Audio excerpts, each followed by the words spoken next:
What's going on, everyone? I don't even want to say welcome back to another episode. Just welcome back to the Patriots Pulse podcast. It's been a long time. Andrew and I were talking about it backstage. I think it's been since May since we've gone live. We're both in school. We got stuff going on. Things got uh, pushed aside a little bit, but we're back. We're back. We're excited to talk Patriots. Obviously, this is towards the end of the season, literally the last week of the season. But before we get into it, Andrew, how have you been? What have you been up to? Doing good, getting through school. Like you said, it's been a while, but we're getting back into it literally at the end of the regular season. But ready for the off season mentally, but not physically. But yeah, I'm ready. How you feeling? I'm feeling good. I mean, since the last time we spoke, things are much more positive. I'm not going to say that we were like negative on the season, but obviously no one would have really expected it to go this well, and no one really would have expected us to have an MVP candidate, a coach of the year candidate, an assistant coach of the year candidate, possibly an offensive rookie of the year candidate. Lots of people, I guess you could say, contesting or being in the running for awards. And like I said, no one really expected that, but we're here. So obviously everything's good. The vibes are high. And unfortunately, we do have to wrap up the regular season. But for the first time since how long has it been? Since 2021, I believe, or 2022, we get to talk playoff football. Yeah, since 2021. Yeah. So Hopefully it doesn't end the same way in the wild card round. If we play the Bills, but yeah, I mean, entering this season, a lot of the team's success really came down to the performance of Drake May and how his developmental leap, how significant that was, and well, it was pretty significant. I would probably say, being an MVP candidate, and I mean, Vrabel just put together a really nice coaching staff. And I mean, we can just jump right into just recapping the Jets game pretty briefly. The ability that this coaching staff has to keep this team together and keep them winning games and being as successful as they have been through so many injuries is something that can't really be undermined. This is something that hasn't really, this is a regime and an ability in that regime that has not been in place for several years. And it's pretty exciting and special to see if you're a Pats fan, if you're just someone covering the team. Because, I mean, they lost their entire left side of the offensive line and they were still winning games. They were down several notable players that were producing very highly for them, especially on the defense, with Spillane, Tonga, Milton Williams, just for some of the names being out against the Jets, and they pretty much ended the game a minute into the third quarter. Like, Josh Dobbs was in the third quarter to close out the game. Like, that's just it's crazy just given what we've seen in the past. But yeah, it's a really changed regime in New England, and things are really turning around, and that's the sign of a coaching staff that can take you deep into the playoffs and can maintain success for a while. Yeah, and just building off of that, you also have to consider I mean, obviously all the videos were circulating from Vrabel talking before the season even started, saying like these are our goals, this is the culture that we're gonna implement, this is the team that we're gonna be. And I feel like the Jets game was a perfect example of beating, or how did Vrabel word it? It was like, we're going to take advantage of bad football. And that Yeah, was that was exactly. literally what they did against the Jets. And I feel like we haven't really seen that in past years. Obviously they had some games that they were blowouts, but that one was like a perfect example of like taking advantage of bad football, because they had how many, like I think it was like 9 players out, Yeah. and a lot of them were starters, and they still handled business and just, went to New York, got out of there. And following that up, they also won the division that same night because of what happened with the Bills game. And that was another thing that Vrabel was preaching before the season started, that was one of their main goals. So it's like those two goals that Vrabel, I guess you could say, like drilled into their head early on, came to fruition. And that was like a perfect example. This past week was a perfect example of those two goals coming to life and Vrabel's words coming to life. So I think the buy-in is obviously has been and is going to continue to be at an all-time high from both the players and the fans. And it's just, like I said, everything's very positive right now. And the Jets game, and also because it is the Jets, obviously you want to handle business against the Jets. But the Jets was, like I said, just the perfect com I'm not even gonna use that. I was just gonna make up a word. The Jets game was just a perfect example of everything coming together for the season. And yeah, I think that's going to be one of the moments of this season that we're gonna look back on, not as like, oh, this is like the all-time high that they were at, but it's gonna be more so of like this is the culture that was implemented, and this is what they were able to accomplish with a team that no one really expected to get this far. Yeah, and also the fact that, um, again, with the injuries and everything leading up to the bye week, and then after the bye week, everything kind of stayed the same. Still Yeah. winning games, and like there was never a point. I mean, a little bit with the Bengals game, but there was never a point from then on that there were real significant concerns about where this team was headed. Like if you're a Pats fan, I think you're a majority of them are genuinely feeling like we have a shot at the Super Bowl. Like, Mhm. and that's a serious statement. This team is technically in contention for the first seed in the AFC. I mean, I don't think a Trey Lance led Chargers team is going to take down the Broncos. And I think that game is also in Mile High, so that makes it even tougher. But um, like you're still in contention, and we were talking about earlier in the season, just be in like the hunt for the playoffs at the end of the season. Like just get to there, and Yeah. they've ascended that mark so high, and just past that. So that is also just a really encouraging sign of what can come next, even with a tougher schedule next season. But yeah, so next, I wanted to just go over obviously the big news this week that it kind of sucks, given that it not necessarily taints the joy of how this team has performed, but obviously the big thing this week has been Christian Barmore and Stefan Diggs and those legal situations. We're not going to get into much detail about the facts of each situation.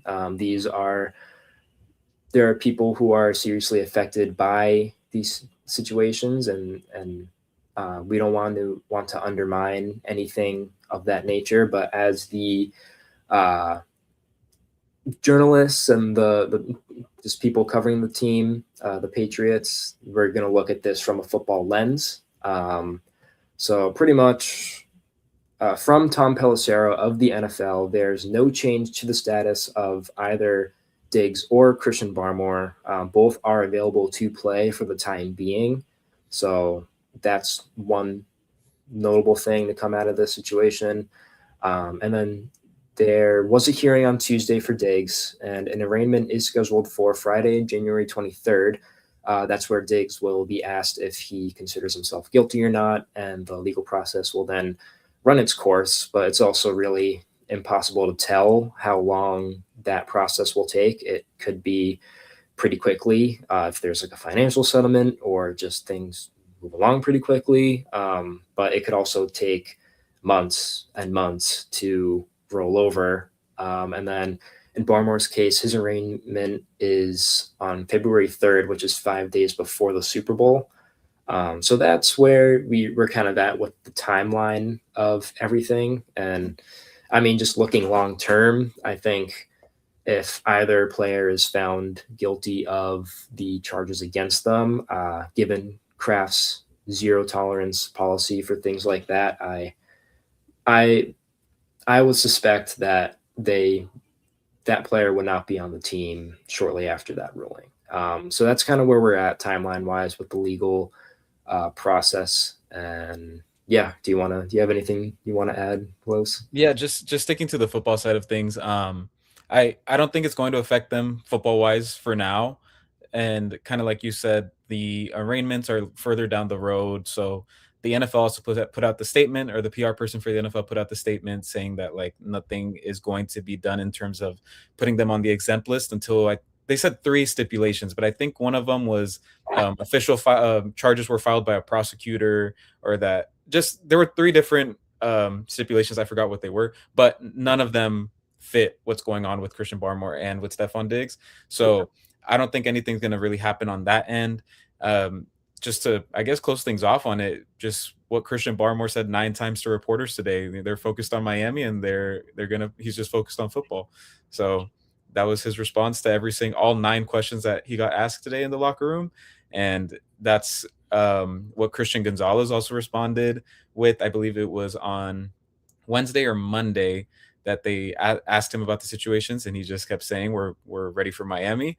Stephon Diggs said today that he was not going to take any questions about the legal situation, and whenever a reporter did ask him about it, he emphasized that he mentioned it at the beginning of the press conference that he wasn't going to mention anything like that. It was only going to be football related. So, I mean, they're all moving past. Not, I don't want to say moving past it because it's still a thing, but they're just focused on this next week, and it doesn't seem like it's that much of a distraction. But obviously, we don't know what's going on behind the scenes.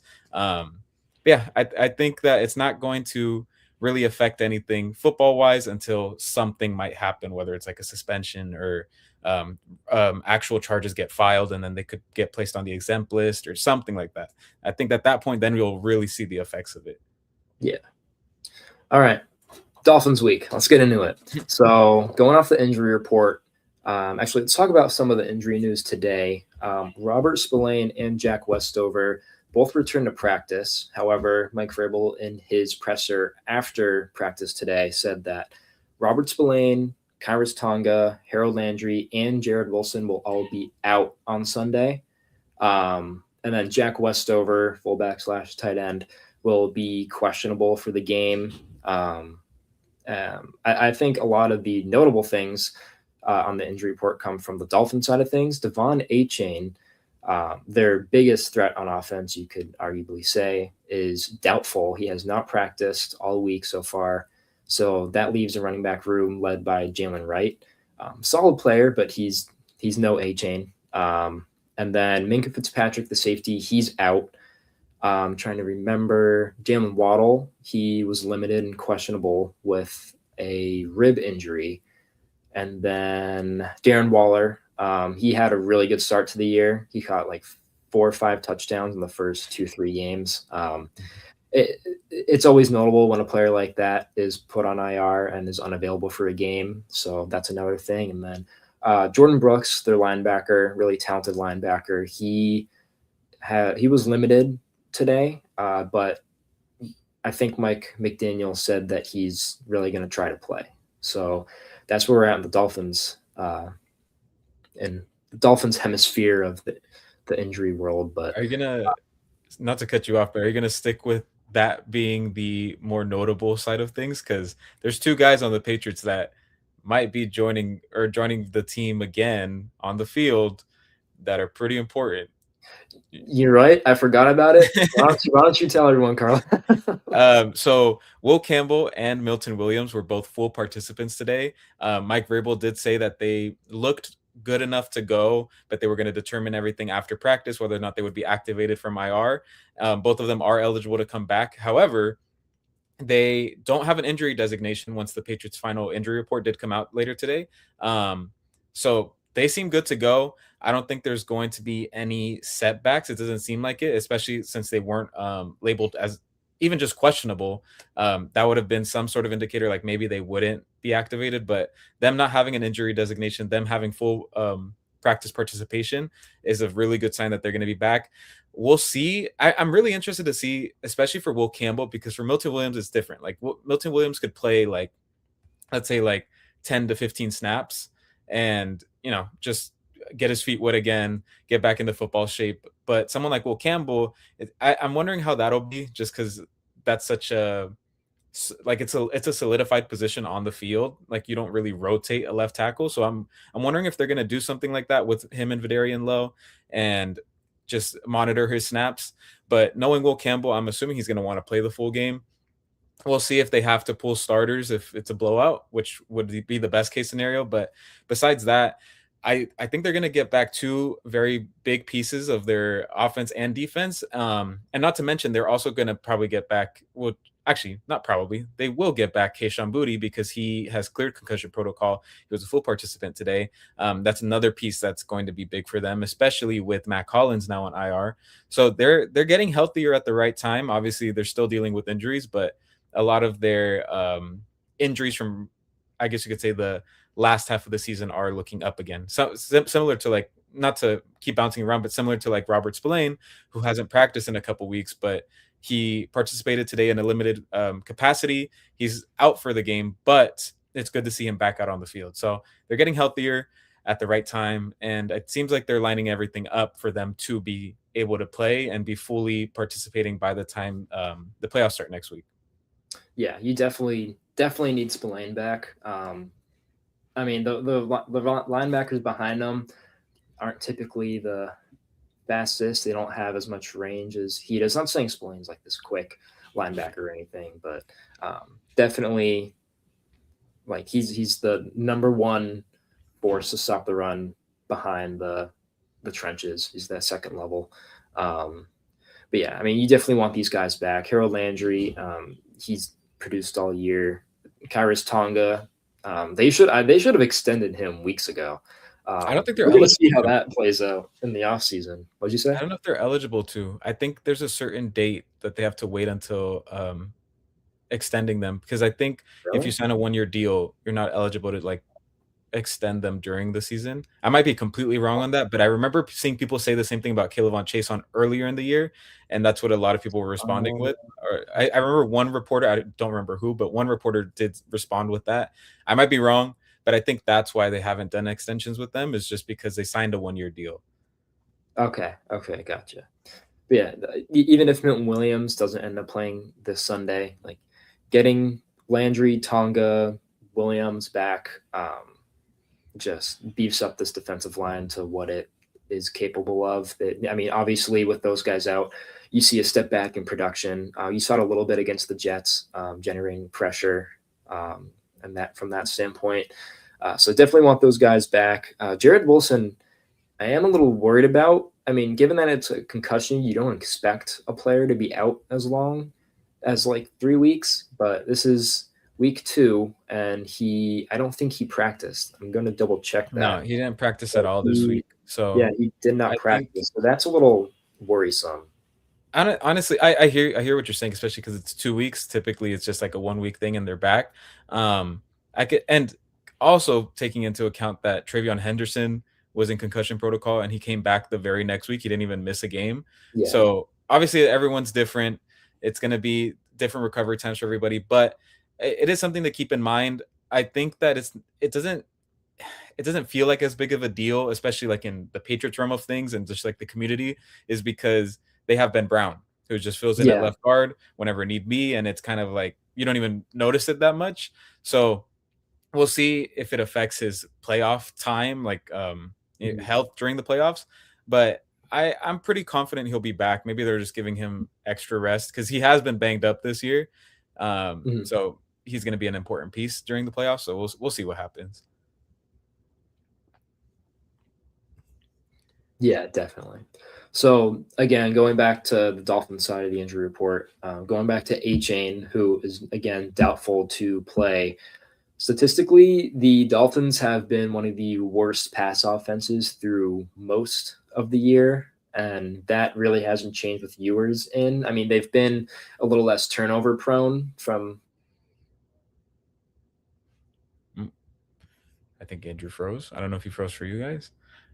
Um, Going off of what he was saying, I don't think he yes, had many. I don't know if you Their realize. production on offense comes from the ground with a. So yeah, so kind of what he's saying, the Dolphins, they rely heavily on the run game, and they're going to have, I believe Ollie Gordon's good enough to go. I honestly couldn't Yeah, name Milton another Williams, running back. Honestly couldn't name another running back Dolphin. that's on their team, but I do think that they're going to be well enough to Don't know what happened participate. to the Dolphins. I think. Oh, Carlos, what's up? Are you back? Yeah, you Yeah, you completely froze. I don't know if it's doing that for everybody else or if it's the other way around. really? Yeah. I kind of took over your Dolphins talk. Okay. Well, if no, Okay, if that no, if no one really heard me, I was just talking about how Devon Achane, Dolphins passing offense hasn't been great at all this season. They've been below average on that front, and although Quinn Ewers is in now, their production hasn't really changed aside from they're just a little less turnover prone, and then Achane possibly being out, and that he's been like the focal point their um, of their talented run offense. Him being out is a huge hit for Miami, and it just makes a possible win that much easier for the Pats. But yeah, was wondering if you had any thoughts on that. Um, Honestly, I feel like there's not much to talk about when it comes to the Dolphins. I don't want to undermine the opponent and just say like, oh, it's an easy win. But if it comes down to the Patriots defense having to stop Quinn Ewers, I'm not too worried about that. Obviously, the main person that I'm going to be watching is just going to be Christian Gonzalez because he's going to probably be shadowing Jalen Waddle. We'll see if they do something different, but that's what I'm assuming is going to happen. So I think that's going to be like the most important aspect of the game because I think that the Patriots offense is going to do really well. I'm not worried about them at all. It's the defense that yes, it is worrisome, but they are going up. Like I said, they're going up against Quinn Ewers. I think Jalen Waddle is going to be the only threat. Maybe I eat my words and something completely different happens, but that's just how I imagine the game going. I'm like I said, I'm not too worried. At the end of the day, I do think that it's going to be a big game for the defense in terms of turnovers because Quinn Ewers has yet to throw an interception this season. I think it's going to come today, and it's going to be crazy to me if Christian Gonzalez. I said today. I think it's going to come this week, but I think it's going to be crazy if Christian Gonzalez doesn't finish the year with at least one interception, or even Carlton Davis too, right? I don't think Carlton Davis has one. Um, He has either. It's just Marcus and the yeah, safeties. and the safeties, yeah. So I I'm hoping that at least one of them catches one. It'll be cool if both of them do, but I do think they get at least one interception off of Quinn Ewers. If I had to make a prediction, that's what it would be. Yeah. I mean, I think this Dolphins team is pretty gritty. They can definitely play spoiler to team. I mean, you saw them play spoiler against Tampa Bay last week, Mhm. who were fighting to win the division and are continuing to fight to win the division this weekend against the Panthers. And I think Jalen Wright is a quality back. It'll just be interesting to see how he does in a full time load. Is Ollie Gordon healthy? I don't know if, like their injury report or if he's even playing. I am not sure. He's not on the injury report. I don't think he's been healthy. I can I'm not. double check, but Yeah, still, but yeah, still with why am I just? Yeah, I mean, Jalen Jalen Wright. Wright. He's a I, talented back. I can't name another running back on their roster though. I can't either. I still think Jeff Wilson is on the practice squad or something. But yeah. So moving on. Do you have any thoughts about the defense heading into this matchup? Honestly, not to cut things short, I honestly don't. I just I once again it's I said it earlier. It's one of those games that I just feel like we're gonna go into it. The Patriots are gonna handle business. I feel like it might be a little bit. It's gonna be tougher than the Jets game, but considering that they put Darren Waller on IR, they have Quinn Ewers starting, A Chain's doubtful. Like it kind of seems to me like the Dolphins are just putting a cap on the season, and they're not really going into it with much expectations. They're not playing for anything either. So unless they just want to ruin the Patriots' day, and Yeah, I guess. I think I would argue against that simply because I mean, this team looked dead in the water with Mike McDaniel earlier mhm. in the season, and I thought they were destined for a top 5 pick this year. Um, but I mean, they started mid-season, they turned things around, they started playing hard for McDaniel. So I think this could be a game where they're just trying to. I mean, I don't know the inner workings or feelings of the players and the faculty in that Cole building. Strange revenge game, maybe, It maybe could be a Cole Strange revenge it's game. it's his return home. but but um damn, I lost my train of thought. But yeah, so I think this could be a game where they play hard for Mike. because obviously they haven't had the success that they thought they would with such a talented group of skill players. And their defense, they have quality pieces. I mean, they've traded some of them away, like Jalen Phillips, but yeah, they've had quality pieces. So this could be a team that is playing hard for their head coach in the final week of the season. Also, I'm not Ollie opinion with Gordon is healthy. They just aren't playing him. He had 5% of the snaps against Cincinnati and 15% of the offensive snaps last week. that. So I think he's Ollie gonna Gordon be. is healthy. I think he's. No, the I Patriots don't run know if defense. he'll, It, I mean, if Milton Williams is back, it's a different story. But yeah, well, actually, I'm really excited to see how their run defense performs if Milton Williams is back. I want to see whether or not it's true they truly took a decline because he wasn't in there, or if it's just that it was just fatigue and they couldn't sustain that whole not allowing a rusher of more than 50 yards. Um, I yeah, think that's going to be one of the key things I watch as well. So it's going to be Gonzo. It's going to be the run defense. That's what I'm interested in watching. yeah. And I think, correct me if I'm wrong, Jalen Wright kind of he runs more between the tackles rather than. He's an outside the tackles guy. He's like Is okay, he's a speedster.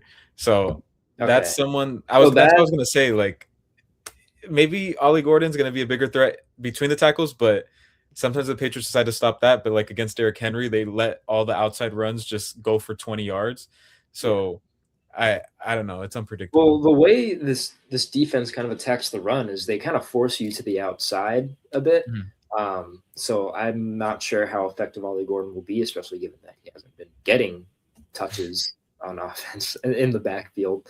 Um, so I I think this could be a big game for one of the corners or just one of the linebackers leaning towards the outside of the defense. Coming in to shut down those Jalen Wright runs to the outside. Like I think Carlton Davis really comes to mind. He's put together like an entire highlight reel this season of him just shedding blocks and like blowing up screens and just getting downhill and meeting guys at the line of scrimmage. He's been really good with that, especially with them playing more zone. Um, so it's easier to see all that. Um, I'm a little surprised. This is kind of getting a little off topic from the Dolphins, but I'm a little surprised they are playing zone coverage at such a high rate, given that Mike Vrabel earlier in the offseason was talking about playing cat Yeah. coverage man to man with Gonzo and Davis, and then Marcus can obviously hold his own in the slot as the nickel corner.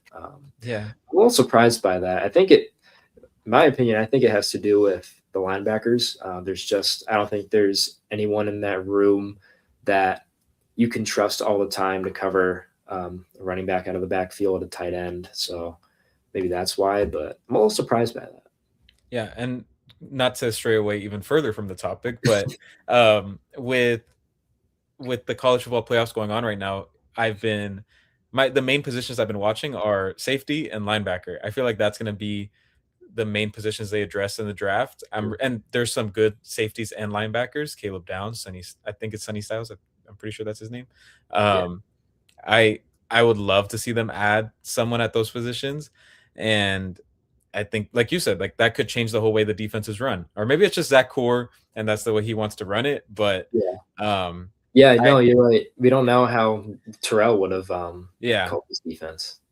yeah. So I think it's gonna be something that's gonna be addressed later on, and I don't think it'll change unless they do one of the whole like, oh, Bill Belichick ran man every single game of the season, and then come the Super Bowl, they ran zone and they threw everybody off, and it's like a mastermind thing.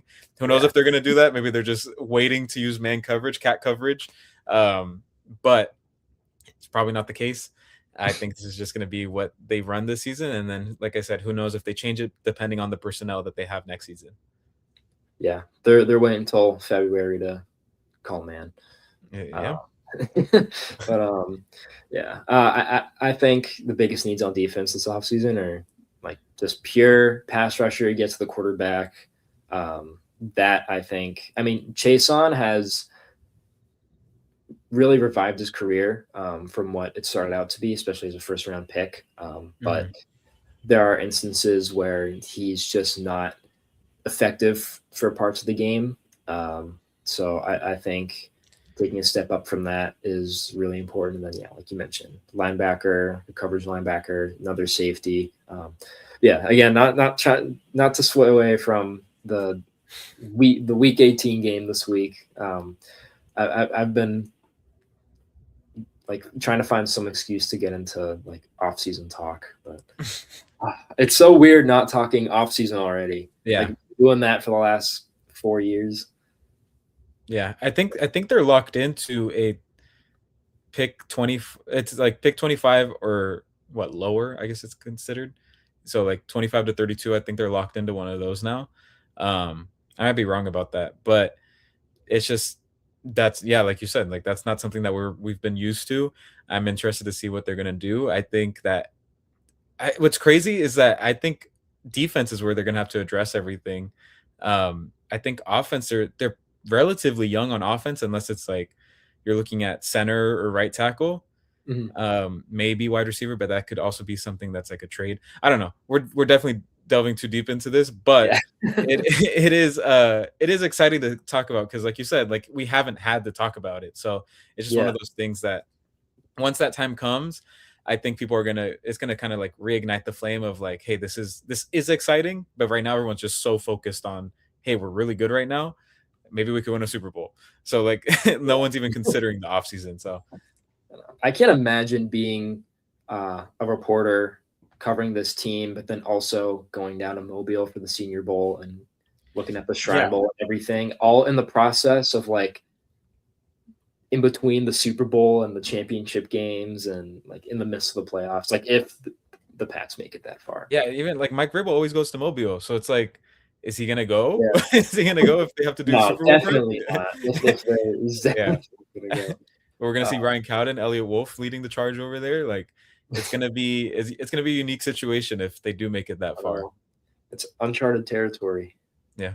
Um, but looking a little, I did want to bring up the playoff seeding possibilities. So I spent way too long in the ESPN playoff machine one day and earlier this week, and I went through a couple of just like seeding scenarios that could place the Patriots in, well, second seed, third seed, or just against wild card opponents, with the Bills, the Texans, or the Chargers. Um, Obviously, that I don't think there's a chance for them to play the Jaguars if Houston, uh, uh, if the Titans upset them and then Houston wins and moves into the AFC South spot. But with a win against the Dolphins, New England cannot play Houston. So if they Mm. win, Houston is off the table. So that just leaves the Bills and the Chargers. And I would say the Chargers are probably the most likely team they will play. Um, so Are you sure they, about if that? What if it's the Bills? Who knows? What if the Bills lose to the Jets?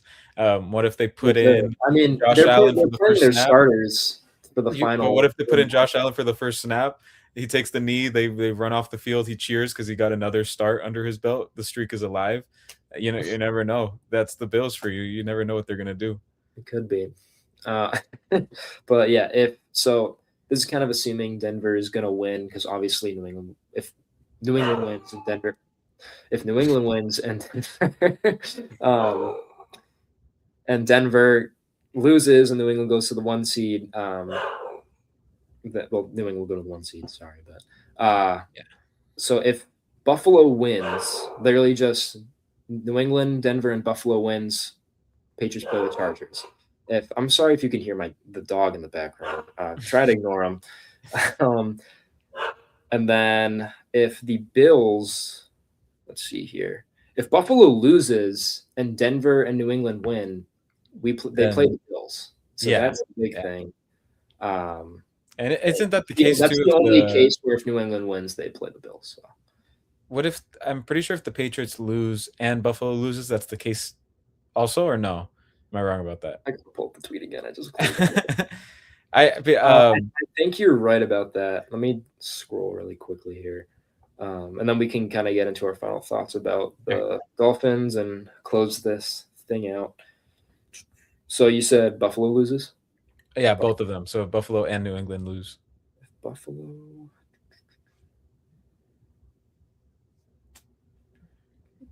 There could be a couple mistakes in here. um, but if New England loses, Buffalo loses, and Jacksonville loses, they play the Bills. But there could be a Okay. situation if it's just New England, Buffalo losing. That's Hmm. probably right. All right. Well, I'm interested to see what happens. I think I mean, I feel like it's everyone's not I'm not gonna speak for everyone. I think it's like 95% of the people's hope that they don't play the Bills the first round. Like, do I wanna play the Bills in the playoffs? Like, if that were a thing, would I be excited? Of course, but at least not the first round. It would be one of those things that maybe in the divisional, maybe in I don't think they can see them in the conference championship, but, I do think that it's just gonna be one of those things that if they can avoid the Bills first round and just play the Chargers, for example, I'm okay with that. I'm happy with that. And even if Well, go if ahead, sorry. Buffalo loses this game just to play the Pats in the wild card, bring it on. Like especially Yeah. if they get their guys back, Landry, Tonga, Spillane, like bring it on, Buffalo. Like I was listening to, I'm an avid Catch 22 listener, Alex Barth and Evan Lazar. I was listening to Alex bring this up. He said like or it might have been the Patriots Beat podcast with Brian Hines on CLNS. It Mhm. was one of the two. He was saying that it kind of just feels like a third meeting between these two teams is like a commitment to kind of like cap off the season in a way. Yeah. I think he said the season wouldn't feel completed if they didn't play the Bills. And like I wholeheartedly agree with that. Like it feels like Buffalo is their like final test in like a Super Bowl run or like a chance to go to the Super Bowl, I would say. I just I if I'm being so honest, I and this doesn't even it's not even me saying this as a Patriots fan, it's just saying it in general. The reason I don't want them to play like I do want them to play the Bills, but at the same time I don't is because I genuinely believe that the Patriots are the biggest threat to the Bills in the playoffs. I think if they beat the Patriots, then it's like a smooth sail to a championship. That's my personal opinion. At least getting to the Super Bowl From for the Bills' the perspective, Bills. beating the Yeah, Pats would be yeah. easy. So I don't know if they that's just beat Denver. I don't know if they beat I Denver. I I'm not a big believer in Denver. That's why I'm just like I'm if for not the either, Patriots in but particular, I don't I know. just don't like the Bills matchup against Denver. I think Denver wins that game. I think the Patriots are better slated or a better slated matchup against the Broncos than the Bills are. I don't like Denver. I don't know. I honestly this has been one You hate a season. lot of teams. Maybe it's just because we're at the top right now, and this is my first time like being on social media when everything's going really well. But every single fan base has been pissing me off this season just because of how they talk about their teams, and like I've created a lot of like I'm not gonna say like enemies, but just people that I'm just like I'm gonna bookmark your tweet. I'm gonna remember that. Well, you've Like created enemies. it, it's just one of those seasons that it's like Broncos fans, like the Charger. I've been seeing so many Chargers fans in like replies saying like, "Oh yeah, like I hope we lose, so then we get the Patriots. Like it'll be an easy first round." Like there's a lot of teams that just believe that they're going to be the ones to win the Super Bowl, which is good. Like that parity is good. There's no like real like the Chiefs. They are not in here. You know what I mean? Like the Mm, Ravens. Who knows what's going on with them? Like there's no like real threat that's like this is the team you have to beat. It's just very open right now. And mm, because of that, I think it's created a lot of people that are just very delusional about their team. And that's why I want I want to be able to play the Chargers the first round at the very least, and then the Bills later on. Because like I said, I just give Bills fans that little joy for the first round, and then have the Patriots beat them for the third go around. You know? yeah. No, I do agree the Chargers would be the easier path.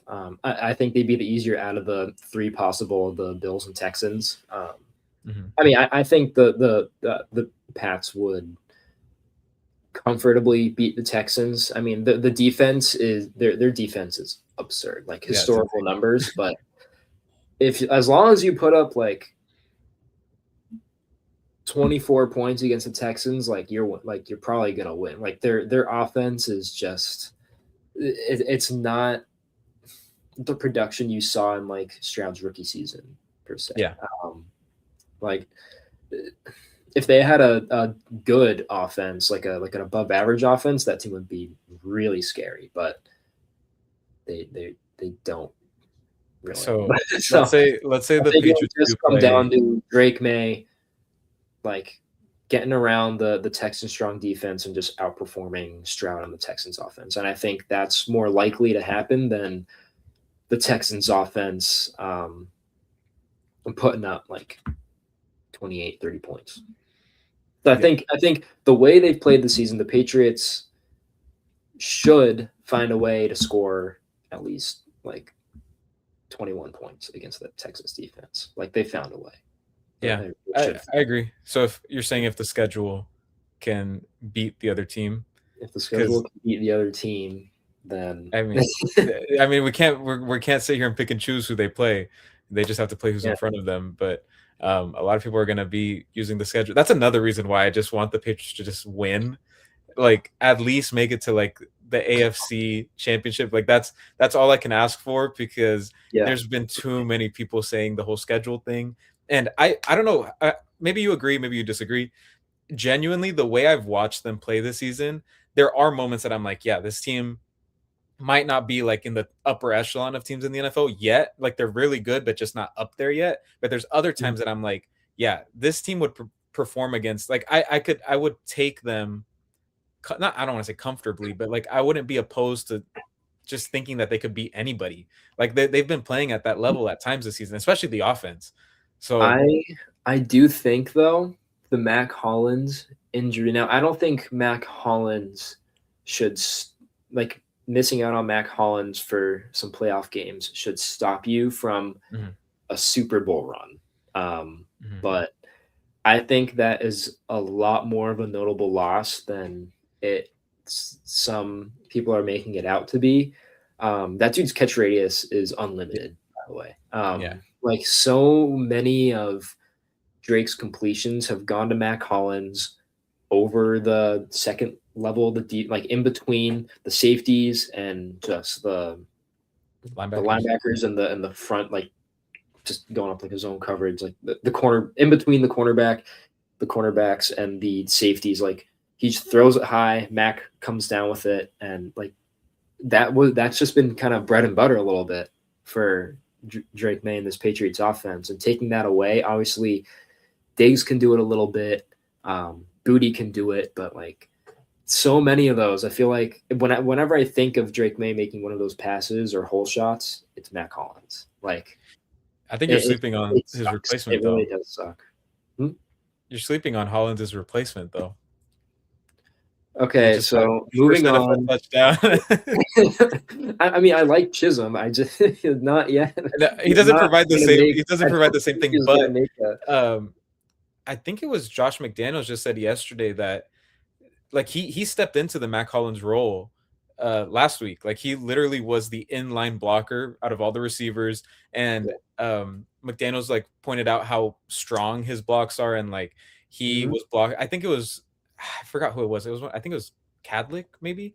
Mike Cadlick. I think he's the one that said like Efton Chisholm literally looks like he's blocking like the last down of his life every single time he's on the field, and it's just like he's going to be playing a lot more now, and it's crazy He to think will that be. the Hollins domino is the reason why, but he's going to be like he's a very good blocker, which is crazy to say because he's what I think 5'10", so it's going to be a big downgrade in terms of like catch radius and height and just like Yeah. those deep throws and everything, but you're gonna see a lot more Efton Chisholm. They're gonna switch things around, and as funny as it might sound, like I do think that he's gonna be a factor now. I like he's He. going to be like a what 2 to 3 target guy a game, maybe.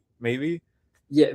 I think he'll be a factor, like you said, like blocking and everything. Like I don't know if we'll see another Efton Chisholm touchdown in the playoffs, but I'm gonna I mean, I I'm gonna do like him. just because you said He's that, I'm gonna put a bet on it. Just because you said that, anytime touchdown, I'm gonna put a bet on every single game that they play in the playoffs. Efton Chisholm all right. touchdown. All right. I'll go Pats money line since I can never. Or I mean, I'll go opposite team money line till the Pats Mm, win. there you go. Um, Yeah, can we talk about how good the receivers' run blocking has been this year compared to other Yeah. years? Like, It's effort Kyle and Williams is finish. a lot better of a blocker than I thought he was. Effort and finish, dude. These It's bad a culture coaches are thing. it is a culture thing. Like, that's how much a culture can just improve, like a great foundation of a culture, an established culture can uplift and improve these like little things on the field that like they're little things, but they make such a big difference out on the field. Like it's been kind of crazy. Like I was not expecting that. That was kind of a surprise. Even Pop Douglas, like he's I been know. the Yeah. reason why. Like I don't know if you remember that one touchdown early in the season with Hunter Henry, like going down the sideline, Yeah. and they caught Mike Vrabel saying like, "Go tell Pop like, good job because he sprung you." So it's like even guys that you wouldn't expect to be blockers, like they're putting in that effort and finish to block down the field. They're just blocking the run game and just put their put their heads and their helmets in the game, which is something that Mhm. receivers don't normally do. Like you don't see every receiver doing that, and every single receiver on the Patriots has done that. Yeah. All right. So to wrap this up, just about the Dolphins, even though we completely strayed away from the Dolphins, went into the off season and then the playoffs. Not a great line of order for what this was supposed to be, but going back to the Dolphins, I guess we'll do like a final minute roundup, and then I think Carlos and I will give everyone our like, what do you want to do? MVP, like unsung hero, or what? Are we making the prediction for the game? That's what you're saying, like our MVP Yeah, I for the guess. game? Or are you talking about? Okay, yeah, we could do that. Okay. All right. I have one in mind. All right, I'll start. Okay, so I don't think that Dolphins defense that has been below average on nearly every mark this season, aside from I think the run defense has been decently solid if I'm not mistaken, but like they aren't generating a ton of pressure. Their pass coverage is very lackluster. I think like I said earlier in the show, I think this Dolphins team is pretty gritty, and I think they're going to be fighting for their head coach just to win this game for them. Um, so I think it's not going to be a Jets game. That's just the Jets. I mean, the Dolphins a couple weeks ago beat the Jets like 30 something to 10. But I think it's going to be a comfortable win, especially if everyone that's healthy is going to play, like Mike Vrabel said. I think it'll be a comfortable like 2-score win. Yeah, And then I would say I don't think I have an MVP, but I do think, like I said earlier, those outside runs, those screens, Carlton Davis loves to get in there, and I think he's going to make a lot of plays. So I think he's going to be a really key contributor on defense this week. I'll go with obviously I have the Patriots winning. Um, if I had to guess a score, I'd put it somewhere in the 30s, maybe like 34, 32 to I'll give them 13, a touchdown and two field goals maybe. Um, yeah, that seems fair to me. Patriots winning, of course, and if I had to pick one player that would be a difference maker, not to cheat, I have two that come to mind. You Um, always cheat. I think it would be Jalen Hawkins or Jack Gibbons. I think either one of them are going to have a good game. I'm just imagining it from. It's all because of Quinn Ewers. I think one of them is going to take advantage of Quinn Ewers, and if he throws a quick pass, I think Jack Gibbons might, cut the pass off. I think Jalen Hawkins might get another deep ball interception, something like that. I could see that happening, but yeah, I have the Patriots winning. I have the defense coming up big and just standing to the up to the challenge of facing Quinn Ewers in Week 18. All right. I think that commences our first show back in I think at least 7 months. Yeah, Um, yeah, so I think Carlos and I just wanted to thank everyone who tuned in. This was really fun to do, something we are planning on getting back into every single week, like we were doing originally. Gearing down for the playoffs, then eventually gearing down for the off season. Love the off season topic. I need to get into that. But obviously, Patriots playoffs comes first. So yeah, thank you for everyone who tuned in, and we will let you know when we go live, hopefully next week. yeah. Thank you guys. Thank you, everyone.